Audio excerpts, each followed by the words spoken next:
Hey, welcome back. Sometimes history doesn't whisper, it screams. And sometimes it doesn't even scream, it dances. Frantically, uncontrollably, to the point of collapse. I'm Ibnul J. Farabi, and this is the Curiosity Compendium. Today, we're stepping into one of history's most bizarre and chilling episodes. A story that feels less like a historical record and more like a dark folktale. This is the story of the dancing plague of 1518, when a single woman's steps sparked a mania that gripped an entire town, leading people to literally dance themselves to death. Picture this: Strasbourg, in the Holy Roman Empire. July of 1518. The air is thick with summer heat, and with something else, a palpable tension. The region has been through years of devastating crop failures, bitter cold, and a political landscape trembling with uncertainty. Fear and superstition are the currency of the day. And into this tinderbox, a woman named Frau Troffea steps out of her house and into the narrow, sun-baked street. She begins to dance. Not a joyful jig, not a celebratory reel. This is a compulsive, frantic, relentless movement. She dances alone, for hours. Her feet bleed. Her body screams for rest. But she cannot stop. For days, she dances. Authorities, baffled, finally decide the best cure is to let her dance it out. They even hire musicians and clear a public stage, believing this will somehow break the fever. It does the opposite, because within a week, her solitary, terrifying performance is no longer solo. Dozens have joined her, then hundreds. The square is a writhing mass of bodies in motion, a sea of contorted faces and flailing limbs. They are not celebrating. Their expressions are of agony, of terror, of utter exhaustion. They dance for days on end, collapsing only from sheer physical failure, heart attacks, strokes, dehydration. The chronicles of the time are stark. People drop dead, their hearts giving out mid-step. The local council, now in a panic, reverses course. They ban music and public gatherings. They declare the dancing a sin, a punishment from a saint, Saint Vitus. They organize processions to shrines and even have the afflicted taken away to a mountain sanctuary for healing. And eventually, as suddenly as it began, the plague subsides. The music stops. The silence that follows must have been deafening. The final toll? Historians estimate that over the course of that sweltering summer, at least 50 people died from this compulsive, fatal dance. So what on earth happened? That's the question that has echoed for 5 centuries. The easy, contemporary answer might be mass hysteria. And that's part of the puzzle, but it's not the whole picture. To understand 1518, we have to put ourselves in the minds of the people of Strasbourg. They weren't just randomly hysterical.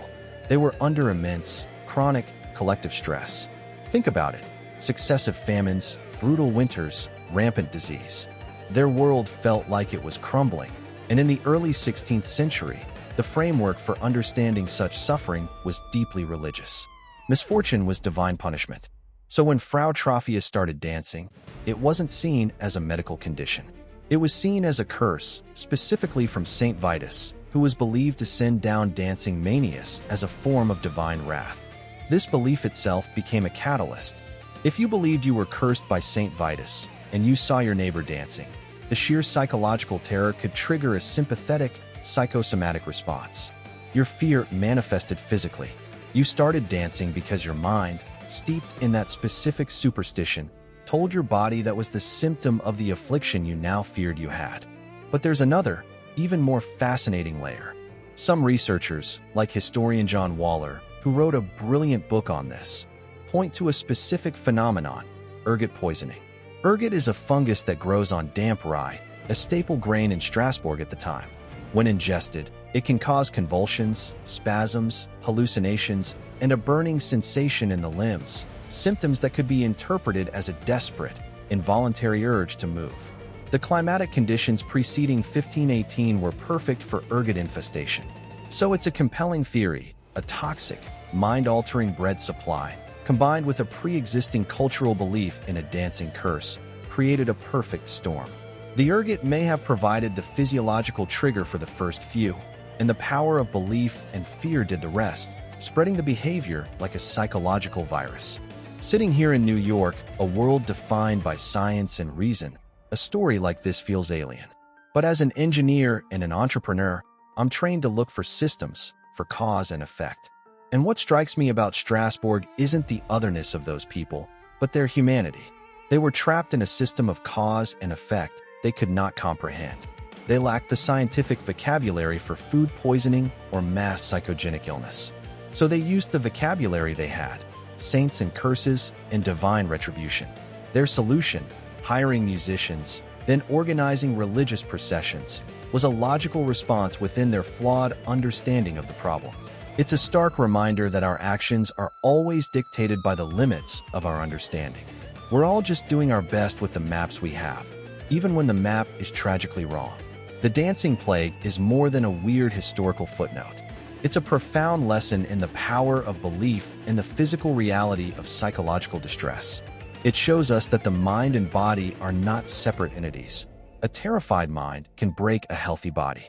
It shows us how culture shapes illness, how a community can literally manifest its deepest fears. And in an age where we see information and misinformation spread with viral speed online, where social contagions of anxiety and ideology ripple through populations, the story of 1518 feels uncomfortably familiar. We may not be dancing in the streets, but collective behaviors, driven by underlying stress and shared narratives, still have immense power over us. The curious and ultimately tragic compulsion of Strasbourg fades from the record after that summer. Life, as it always does, moved on. But the story remains, a ghostly echo in the cobblestone streets of history. It asks us to have empathy for those caught in the grip of something they couldn't name or control. And it asks us to look at our own times, at the strange and frantic rhythms of our own society, and to wonder, what are the unseen forces moving us? What are we dancing to and why? Thank you for spending your time with me, and with this strange, sad story. If you found this dive into the curious corners of history thought-provoking, please do share the episode with someone else who loves a good story. For more deep dives like this, make sure you're subscribed to the Curiosity Compendium wherever you get your podcasts. This show is produced by Light Knot Studios. You can find more of our work and support independent storytelling by visiting lightknotstudios.com. Until next time, stay curious and maybe keep your feet still. I'm Ibnul J. Farabi. Take care.